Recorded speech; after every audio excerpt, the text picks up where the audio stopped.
It was a scorching summer afternoon in Washington, D.C., the kind of day that made the air shimmer with heat. The iconic square in front of the Capitol was packed with tourists from all corners of the globe, each vying for the perfect shot in front of the famous guards standing tall at their posts. The sight was a true symbol of American tradition, a well-dressed soldier in a red uniform, boots polished to a mirror shine, and his eyes fixed straight ahead, unfazed by the chaos around him. This was no mere soldier. He was a living embodiment of discipline, history, and honor.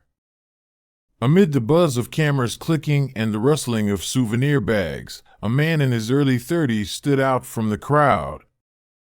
His worn-out green t-shirt and ripped jeans screamed casual disregard for the moment.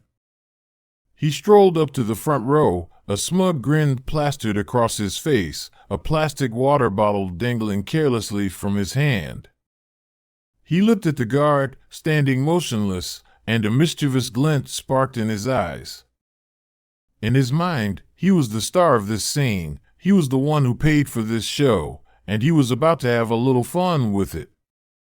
He looked at the guard, then back at the crowd, and shouted with all the confidence of someone who thought they were the center of attention. "Hey! What are you, a robot?" "Smile for the camera," he bellowed, his voice cutting through the air. People turned to glance, some chuckling at the audacity of the joke. But the guard? Not a flicker of an eyelid, not a shift in posture. He was the rock in the storm, unmoving and unflinching. The man wasn't deterred. He grinned wider, his bravado building with each passing second. He taunted the guard again, pushing him to break character, to react like any normal person would. But the soldier stood firm, offering nothing but the silent gaze of one who knew his place in history. To him, this wasn't a performance, it was a duty. As the crowd murmured, a few exchanged disapproving looks. But the man was so caught up in his own sense of superiority that he didn't notice. In his mind, he was the one in control, and the guard was just a prop in his little show. What he didn't realize was that respect isn't something you can buy with money, it's earned, and not everyone is willing to give it up for a laugh. The man's confidence grew with each taunt, his grin widening as he pushed the boundaries. With no response from the guard, he felt like he was winning. The crowd, some giggling, others eyeing him with disapproval, only fueled his sense of superiority. He was a tourist, after all, he had paid for the experience. In his mind, the guard was just another performer on display, an actor in a cheap show. He was the one in charge here, not some silent soldier stuck in an old tradition. He laughed to himself, as if this were just a game. But the moment he crossed the line, things took an unexpected turn. The man took a step closer to the guard, his eyes gleaming with mischief. The crowd watched in anticipation, unsure of what would happen next. Then, without hesitation, he reached up to touch the soldier's iconic bearskin hat. It was an act of disrespect, a blatant challenge to everything the guard stood for. He treated the soldier like an object, a piece of history to be touched and poked, as if he were in a theme park and not standing before a figure of honor. The guard, however, didn't flinch. His face remained stoic, his posture as rigid as ever, unwavering in his commitment to duty. The crowd seemed to hold its breath. Some whispered in disbelief, others watched with growing discomfort. But the man, intoxicated by his sense of control, refused to back down. He let out a mock laugh, straightening up and sneering at the guard. "Come on, relax. I'm just a tourist. I paid for this show," he shouted, as if his money granted him the right to treat the guard however he pleased. But this time, something shifted. The silence that followed was deafening. The guard, until now a living statue, moved. With a sudden shift in stance, he took one deliberate step forward. His polished boots clicked sharply on the pavement, a sound that reverberated through the square. His cold, unwavering gaze locked onto the man, and his voice boomed, "Step back." It wasn't a request. It wasn't a warning. It was an order. The tone left no room for negotiation, and for the first time, the man realized he had crossed a line. His smile faltered, a cold wave of realization washing over him. The game he thought he was winning was now slipping from his grasp. The guard hadn't broken, in fact, he had just become more formidable. The man stood frozen for a split second, staring at the guard who had just taken a deliberate step toward him. The soldier's unwavering gaze was like a spear, cutting through the air with precision. For the first time, the man's bravado faltered. The crowd, which had been murmuring and watching his every move, had gone completely silent. The tension in the square had shifted from amusement to something far heavier. People sensed that something serious was happening, a line had been crossed, and there was no going back. The guard, still standing tall, wasn't just a soldier anymore. He wasn't a piece of the attraction or an object to be poked at for amusement. He was a symbol of something much greater. With his boots clicking sharply against the stone pavement, he stepped closer to the man, his presence now commanding, undeniable. The air seemed to tighten, as if the entire square held its breath. And then, with a voice that seemed to resonate from deep within the earth itself, he spoke. "Step back," he commanded.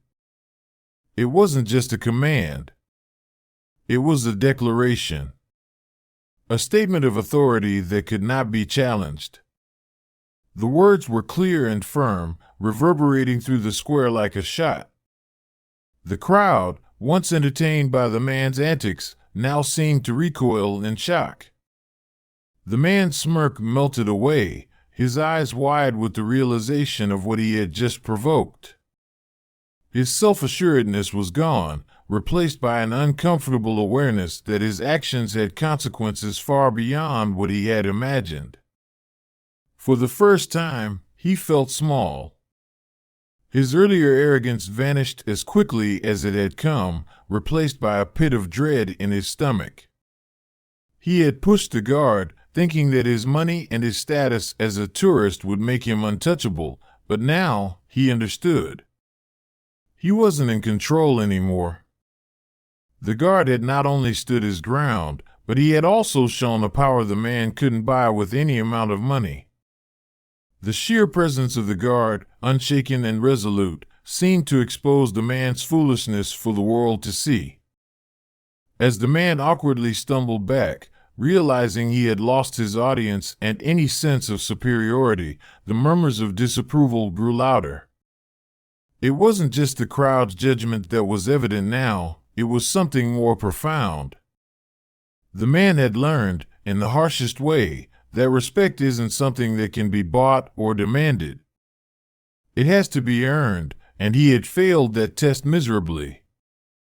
The guard, unperturbed, simply stood his ground, the embodiment of unbroken discipline, as the square fell into an uneasy silence.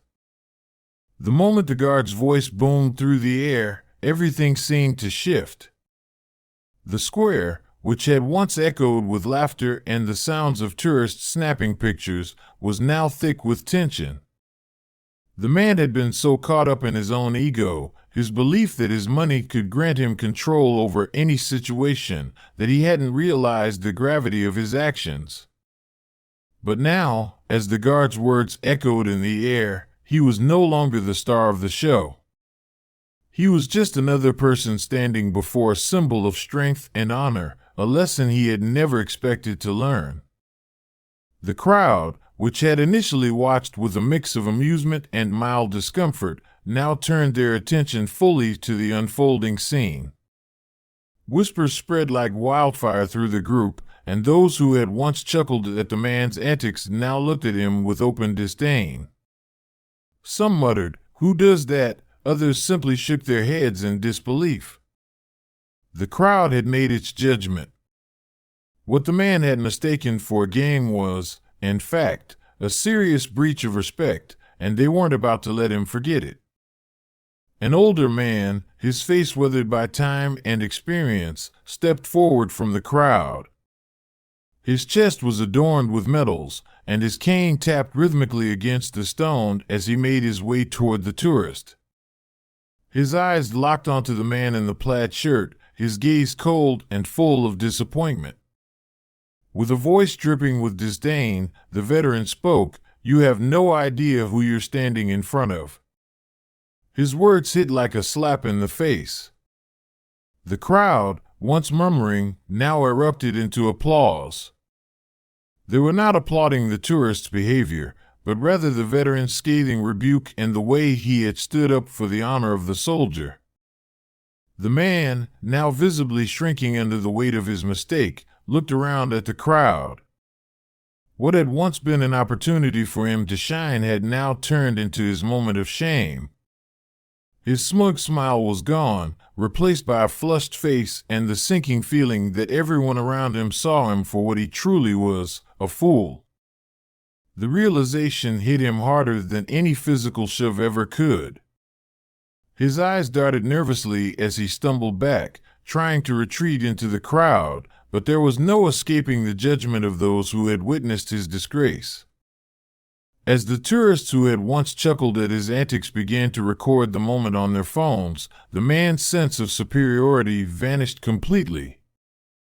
The guard, unfazed by the commotion, simply stood tall, unmoved by the spectacle.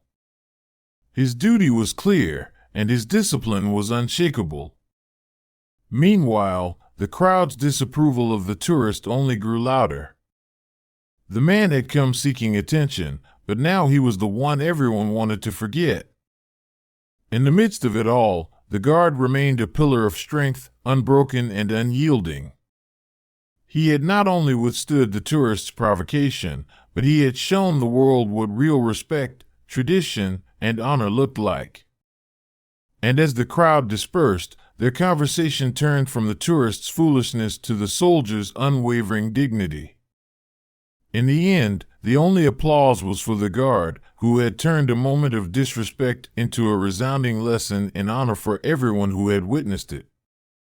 The moment the veteran spoke, the entire square seemed to change. The crowd's disapproval, once murmured, now exploded in a wave of support for the guard. The applause echoed through the space, a sharp contrast to the silence that had filled the air just moments before. The man in the plaid shirt stood there, frozen, his smug expression now replaced by one of utter humiliation. The realization of what he had just done, of how far he had crossed the line, hit him like a freight train.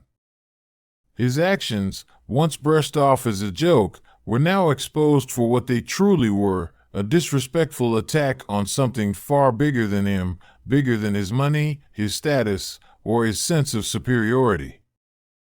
As the applause continued to roll in, the man's face flushed a deep red. He shifted uneasily, looking around at the faces now turned toward him with disdain. This wasn't the attention he had expected. Just moments ago, he had been the center of the scene, but now he was the object of the crowd's judgment. The guard, steadfast and unmoving, had become the hero of this moment. He had shown not only discipline and restraint, but also the power of tradition. The soldier had not only held his ground physically, but had become the embodiment of something much more enduring, the strength of honor, respect, and duty. Meanwhile, the tourist's arrogance was quickly unraveling. His earlier boast of "I paid for this show" had lost all its power. The crowd's reaction made it clear that no amount of money could buy the respect he had just tried to strip away. His moment of glory was nothing more than a fleeting, shameful display of foolishness. He had hoped to provoke the guard, to break him, but instead, he had only broken himself. The security staff arrived shortly afterward, their stern faces matching the gravity of the situation. The man, now deflated and embarrassed, was gently escorted away from the scene. The smirk that had once been plastered across his face had vanished, replaced by a vacant expression. As he was led out of the square, the whispers and disapproving glances followed him like a shadow. His short-lived moment of fame had crumbled, and he was left with nothing but the harsh reality of his failure. But for the guard, nothing had changed. He simply resumed his post, as if the chaos around him had never happened. His boots clicked sharply against the pavement, his rifle was once again steady in his hands, and his gaze returned to its distant, unwavering focus. He had shown everyone that honor cannot be bought, and that respect is earned, not demanded. And as the video of the incident spread across the internet, the world saw that the true victory belonged to the guard. His composure had been unbroken, and his dignity had not only stood the test of disrespect, but had also become a beacon of what true honor looks like in a world that often forgets it. The lesson was clear: traditions and respect are not relics of the past, but the foundation of the future. And for the tourist, the stage he once thought he owned had vanished, leaving him with nothing but the cold, hard truth of his own arrogance. We'd love to hear your thoughts on this story. What do you think about the way the tourist challenged the guard, and how do you feel about the guard's response? Did you find the lesson in respect and tradition powerful? Drop your comments below. We'd love to read your opinions and start a conversation.